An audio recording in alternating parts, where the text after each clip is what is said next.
All right, strap yourselves in, because today we are going deep into Bitcoin DeFi. And no, we're not just talking about buying and holding. This is about potentially a whole new financial system built on top of Bitcoin. Yeah, that's it. Decentralized finance, like directly on the Bitcoin network. And to help us wrap our heads around this, we've got some insights from Dan Held, a Bitcoin OG and venture capitalist.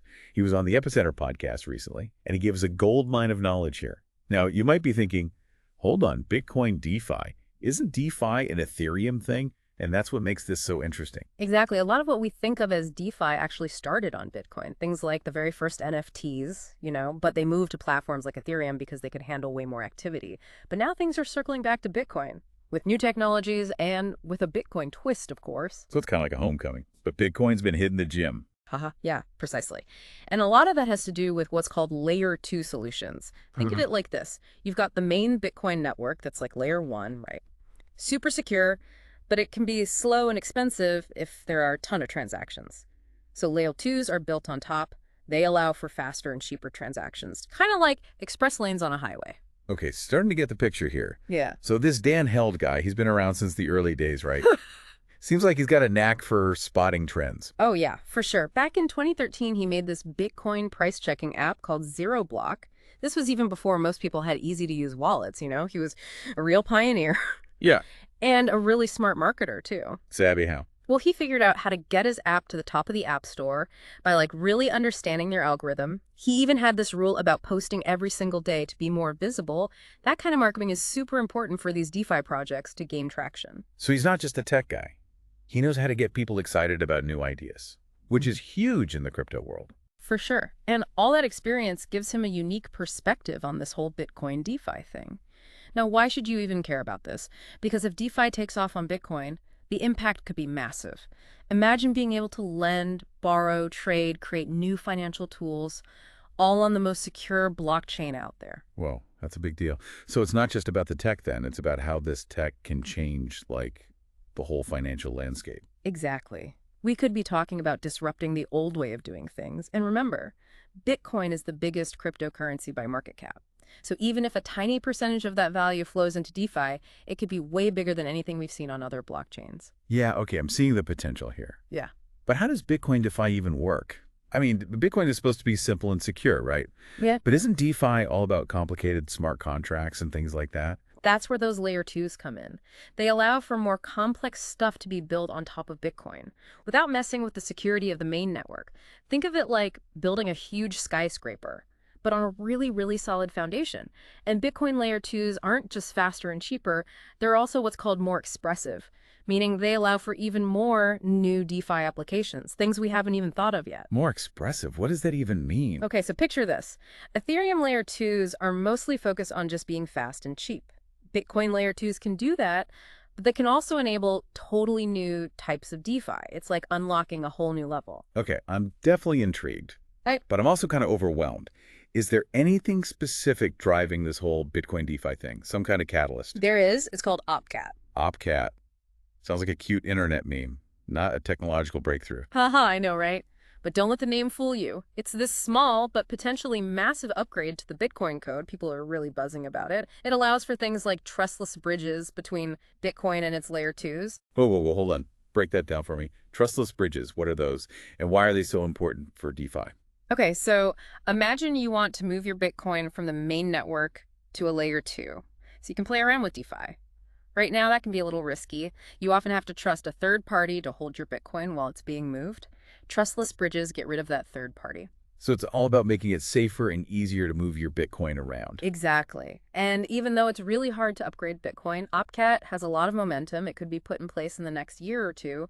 A lot of people see it as the key to unlocking Bitcoin DeFi. Okay, I'm starting to get the hype. OpCat sounds like the missing piece. But what about Bitcoin security? As block rewards get smaller over time, won't that make Bitcoin less secure? I mean, if miners earn less Bitcoin for keeping the network safe, couldn't it be more vulnerable to attacks? That's a common worry. And Dan Held talks about it directly. He says that while the amount of Bitcoin being mined is going down, the dollar value of those Bitcoin has gone way up because of Bitcoin's price going up. So the money going towards security in dollars is actually increasing. So it's not about how much Bitcoin is mined, it's about how much that Bitcoin is actually worth. Right. And don't forget about transaction fees. More DeFi activity would probably mean higher fees, which would also boost Bitcoin's security. It's all connected. Okay, that does make me feel better. But it also makes me wonder, how much security spending is enough? It seems like there's no easy answer. You're right, there's no magic number. It's a super interesting question, though. It gets to the heart of how we value security in a decentralized world. This is getting pretty deep, even for a deep dive, haha. I think I need a minute to process all of this. But before we do, I want to go back to something Dan said. He mentioned that a big chunk of Bitcoin's market cap could end up locked in DeFi. What did he say about that? Get this. He thinks that up to 10% of Bitcoin's market cap could end up in DeFi. 10%. Wow, that's insane. It would be huge. We're talking about the most valuable crypto in the world. If even a tiny bit of that goes into DeFi, it would be bigger than anything we've ever seen. My mind is officially blown. I think we need to take a breather and come back to really unpack what that could mean.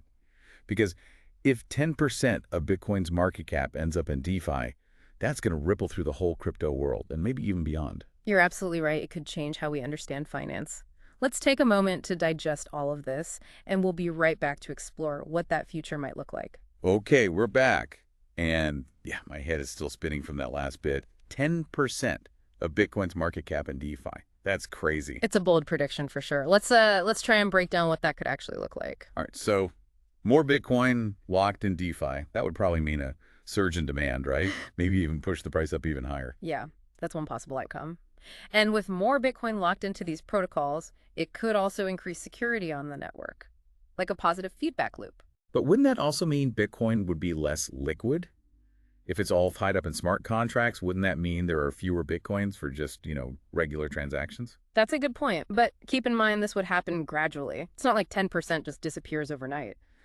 Also, as Bitcoin DeFi becomes more mature, we'll probably see new solutions to deal with liquidity. So it's all about finding that balance. Security, adoption, accessibility. I'm also thinking of the bigger picture here. It's like we're watching a parallel financial system being born, built on Bitcoin. Yeah, that's a great way to put it. And it's important to remember, we're still in the early stages. This Bitcoin DeFi wave is just starting. So let's say someone listening wants to catch this wave. Where should they start? Are there any projects they should check out? There are actually a few live projects that are already doing some really interesting things. Dan mentioned a few: Fractal, Bob, Mezzo, BitLayer, Liquidum, and Satflow. They each have a different way of tackling Bitcoin DeFi. Okay, that's a lot to keep track of. Let's break it down. What's Fractal all about? Fractal is what's called a meta protocol. It means it interacts directly with Bitcoin's base layer, like a foundation that other protocols can build on top of. They just had their token generation event, and they're already seeing a lot of trading volume. So it's like the bedrock of this Bitcoin DeFi world. What about the others you mentioned? Bob, Meso, BitLayer, those are all layer 2s, right? Yep, exactly. They each have a different scaling solution, and they're all building out their own DeFi systems. It's kind of like a race to see who becomes the go-to platform for Bitcoin DeFi. And Dan really emphasized that having a good go-to-market strategy is crucial. So it's not just about the tech itself. It's about understanding the market and building a community around your project. Sounds familiar, right? Kind of like what Dan did with that early Bitcoin app. Exactly. There are definitely some parallels there. You need both the innovation and the marketing to really connect with users. Okay, so we've got Fractal at the base, and then Bob, Mezzo, and BitLayer, all trying to be the top dog on layer 2. What about those last two? Liquidum and Satflow. What makes them different? Liquidum is focused on Bitcoin-backed loans, using ordinals as collateral. They use something called discrete log contracts, or DLCs, which are becoming more and more popular in Bitcoin DeFi. Wait, hold up. Quick reminder, what are ordinals again? I know they're like NFTs on Bitcoin, but what makes them special? Right, so ordinals are basically digital artifacts. They're inscribed directly onto Satoshis, which are the smallest unit of a Bitcoin. Think of them like unique digital assets that are tied to the Bitcoin blockchain. Okay, got it. So with Liquidum, you can basically borrow money against your ordinals without having to sell them. Exactly. It opens up new ways to use your Bitcoin assets. Then we have Satflow. They're a little different. They have a tool that lets you visualize MEV, minor extractable value. Now you're speaking my language. I love MEV. But for those who don't know, what is it and why should we care? Okay, so imagine you're a miner. You can choose which transactions go into the next block. You could use that power to manipulate the order of those transactions to make yourself some extra money, right? That's basically MEV. So miners have this extra layer of control. Yeah. And they can profit from it. Exactly. And what SatFlow does is make that MEV activity visible. They shine a light on what used to be a really hidden process. This transparency helps people understand how MEV works and maybe even find ways to benefit from it, or at least avoid the downsides. So it's all about giving people information and making things fairer. Yeah, and there's more. Dan hinted that SatFlow is building something even bigger on top of their MEV insights, a whole new DeFi platform that could change how we think about decentralized finance. This is wild. There's so much innovation in Bitcoin right now. It feels like we're just getting started. We are. The potential for Bitcoin DeFi is huge. And the best part is it's a completely open system. Anyone can join in, build things, and innovate. That's what's so cool about it. It's not controlled by any one person or company. Yeah, it's a global movement. And that brings us to a final thought. What if this whole Bitcoin DeFi thing isn't just about changing traditional finance? What if it's about changing what money itself can be? Changing what money can be. Okay, now you've really got me thinking. What do you mean by that? Well, Bitcoin has already kind of changed how we think about money, right? Like value and scarcity and who controls it all. What if building DeFi on top of Bitcoin lets us create completely new kinds of money? Money that's like programmable and adaptable, maybe even tailored to different communities or use cases. So it's not just about making things faster and cheaper. It's about changing the whole idea of money itself. Yeah, exactly. Imagine a world where money can have like special built-in features, like money that could automatically enforce contracts or manage reputations, or even like reward good behavior. Whoa, that's a lot to wrap my head around. It's just like something out of a sci-fi movie. I know, right? It's pretty exciting, but also kind of scary. We're talking about changing the very foundation of our financial system. I need a minute to process all of this. This deep dive started with me wanting to learn about Bitcoin DeFi, and now I'm questioning the whole nature of money. Haha. That's the cool thing about exploring new ideas. It opens your mind to new possibilities. And remember, we're just at the beginning. The future of Bitcoin DeFi and what it means for money is still wide open. So where do we go from here? What can our listeners do if they want to learn more? The best thing to do is jump in and start learning. There's tons of info out there, like developer docs, community forums, project websites. Don't be afraid to try things out and see what you discover. That's great advice. Maybe one of our listeners will create the next big Bitcoin DeFi application. Anything is possible. The future is being built right now. And in the world of Bitcoin, it's decentralized, so you have the power to be a part of it. Well, on that note, I think we've reached the end of this deep dive, but it feels more like a beginning than an ending. I agree. It's just the start of the journey. Keep exploring, keep learning, and keep pushing the boundaries. Until next time, fellow deep divers, stay curious.